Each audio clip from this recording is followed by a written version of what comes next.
नमस्कार दोस्तों। जरा सोच के देखिए, कैसे एक 29 वर्ष का आदमी 3 दिन तक अटलांटिक ओशन में डूबे हुए जहाज में जीवित रह सकता है, वो भी एक सिर्फ अंडरवियर पर। ना उसके पास लाइफ जैकेट थी, ना ही ऑक्सीजन सिलेंडर और ना ही कड़कड़ाती ठंड से बचने के लिए कोई साधन। यहाँ तक उसके पास खाना और पानी भी नहीं था। फिर कैसे ये व्यक्ति 60 घंटे तक समुद्र के गहराई में जिंदा रह पाया? ये दिल दहला देने वाली कहानी है हैरिसन ओकेन की।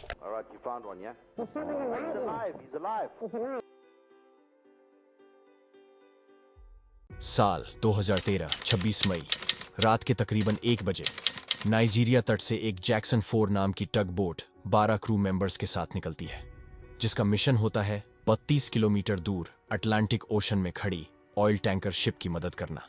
टग बोट का मुख्य काम होता है बड़े जहाजों को खींचकर पोर्ट पर लाना या पोर्ट से धक्का देकर गहरे पानी में लेकर जाना। ये टग बोट पहुंचती है टैंकर शिप के पास और अपना काम शुरू कर देती है। क्योंकि ये रात का समय होता है, इसलिए ज्यादातर क्रू मेंबर्स अपने अपने केबिन में सो रहे होते हैं।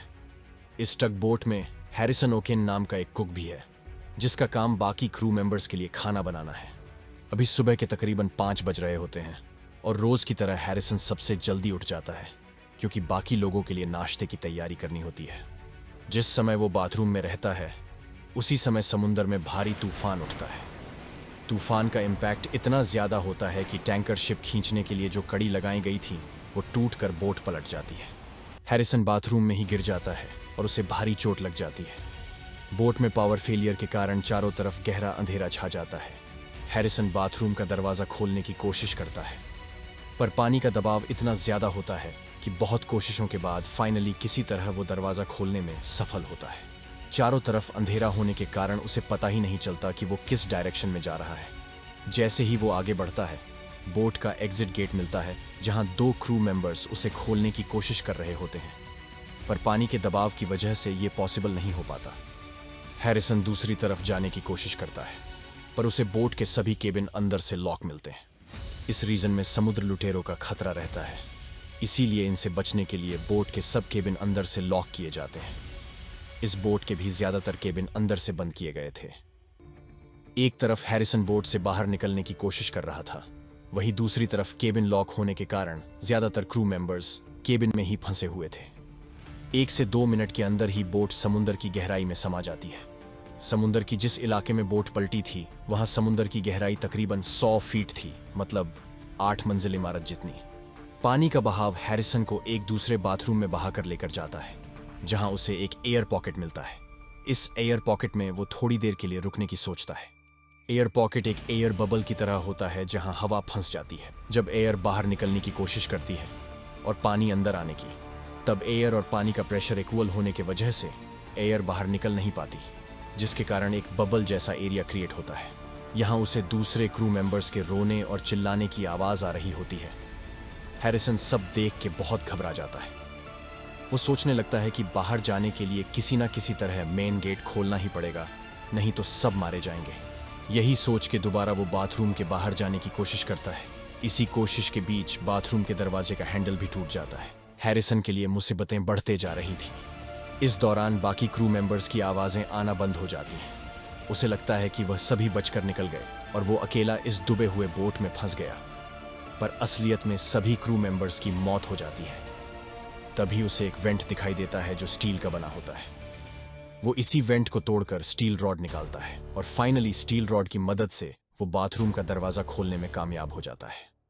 हैरिसन बाथरूम से निकलकर बोट के दरवाजे की ओर जाता है, पर यहां भी पूरा पानी भर चुका था।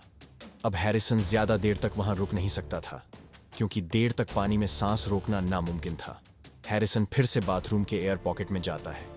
इस तरह उसने कई बार दरवाजा खोलने की कोशिश की, पर किस्मत हैरिसन का साथ नहीं दे रही थी। अब उसे समझ आ गया था कि दरवाजा खोलना नामुमकिन है। खारा पानी मुंह में जाने की वजह से उसके गले में छाले पड़ जाते हैं। छोटी छोटी मछलियां उसके शरीर पर जगह जगह घाव करने लगी थी। इमेजिन कीजिए कि आप एक ऐसी जगह फंसे हो जहां बर्फ सा जमा देने वाला ठंडा पानी है और चारों तरफ अंधेरा है। खाने पीने का कोई सामान नहीं और न बचने की कोई उम्मीद। अब धीरे धीरे हैरिसन भूख प्यास और ऑक्सीजन की कमी से परेशान होने लगा था। फिर भी वो हिम्मत नहीं हारता और खाने की तलाश में जुट जाता है। थोड़ी मशक्कत के बाद उसे एक बैग मिलता है जिसमें कुछ कोका कोला की बॉटल्स रहती हैं। कोक पीने के बाद उसे भूख प्यास से थोड़ी देर के लिए राहत मिलती है और उसके जान में जान आती है। पर अब भी मुश्किल कम नहीं हुई थी।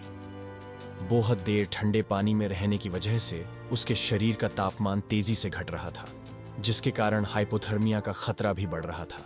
हाइपोथर्मिया एक ऐसी स्थिति है जहां इंसान का शरीर का तापमान तेजी से गिरता है, जिसकी वजह से मौत भी हो सकती है। इससे बचने के लिए हैरिसन ने छत से लकड़ी के पैनलों को तोड़ा और उसे एक साथ बांधकर एक छोटा सा राफ्ट बना लिया।